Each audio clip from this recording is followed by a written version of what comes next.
ஹிஜ்ரி ஆண்டு என்பது யாரால் எப்போது துவங்கப்பட்டது? ஹலரத் உமர் ரலியல்லாஹு அன்ஹு அவருடைய ஆட்சி காலத்துல தான் ஹிஜ்ரி ஆண்டு அப்படிங்கறது ஏற்படுத்தப்பட்டது. ஏன்னா இஸ்லாமியர்களுக்கென்று ஒரு ஆண்டு வேணும், அதை எதை மையமாக வச்சு தொடங்கலாம் என்று ஹலரத் உமர் ரலியல்லாஹு அன்ஹு அவர்கள் முக்கியமான சஹாபா பெருமக்களுக்கு மத்தியில ஆலோசனை செய்யறாங்க. ஒவ்வொரு சஹாபியும் ஒரு நிகழ்ச்சியை சொல்றாங்க. நம்ம நபிகள் நாயகம் ஸல்லல்லாஹு அலைஹி வஸல்லம் அவர்கள் பிறந்த நாளை மையமா வைத்து ஹிஜ்ரா நம்ம ஒரு ஆண்டை தொடங்கலாம், இஸ்லாமிய ஆண்டை தொடங்கலாம் அப்படிங்கிறாங்க. இன்னும் சில சஹாபா பெருமக்கள் நபிகள் நாயகம் ஸல்லல்லாஹு அலைஹி வஸல்லம் அவர்களுக்கு நபித்து வழங்கப்பட்டதல்லவா, அந்த ஆண்டை இஸ்லாமிய ஆண்டாக நம்ம தொடங்கலாம். இன்னும் சில சஹாபா பெருமக்கள் நபிகள் நாயகம் ஸல்லல்லாஹு அலைஹி வஸல்லம் அவர்கள் இந்த உலகத்தை விட்டு மறைந்ததை மையமா வைத்து இஸ்லாமிய ஆண்டை தொடங்கலாம். இதுல ஹஜரத் அலி ரலியல்லாஹு அன்ஹு அவர்கள் மட்டும் ஹிஜ்ரத் பயணத்தை மையமா வைத்து இஸ்லாமிய ஆண்டை நாம் தொடங்கலாம் என்று கருத்து தெரிவித்தாங்க. இந்த கருத்தை தான் ஏற்றுக்கொண்டாலும் ஹஜரத் உமர் ரலியல்லாஹு அன்ஹு அவர்கள். காரணம் என்னன்னு கேட்டா, மிகப்பெரிய ஒரு புரட்சியையும் மறுமலர்ச்சியும் ஏற்படுத்தியது இந்த ஹிஜ்ரத் பயணம். நபிகள் நாயகம் ஸல்லல்லாஹு அலைஹி வஸல்லம் அவர்கள் நபித்துவம் வழங்கப்பட்டு 13வது வருஷத்துல தான் மக்காவிலிருந்து மதீனா நகரத்துக்கு ஹிஜ்ரத் பயணம் மேற்கொள்றாங்க. மதீனாவுல 10 வருஷம் இருக்கிறாங்க. மக்காவில 13 வருஷம் இருக்கிறாங்க. ஆனா விரல் விட்டு எண்ணக்கூடிய அளவிற்கு தான் இஸ்லாத்திற்கு வருகை தந்தார்கள் சிலர்.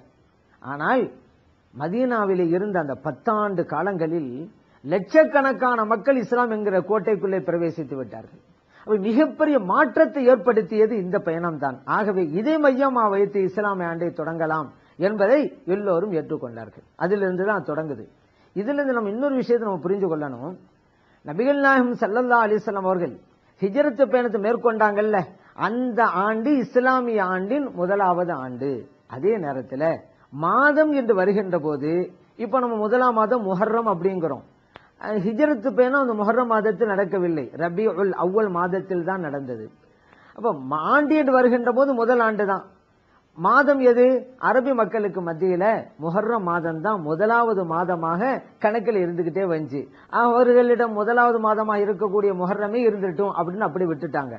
அப்படி பார்க்கின்ற போது இஸ்லாமிய ஆண்டு என்பது 2 மாதங்களுக்கு முன்பாக தொடங்குது அப்படின்னு புரிஞ்சுக்கொள்ளும். ரபியுல் அவ்வலில் தான் ஹிஜ்ரத் பயணம் நடந்தது.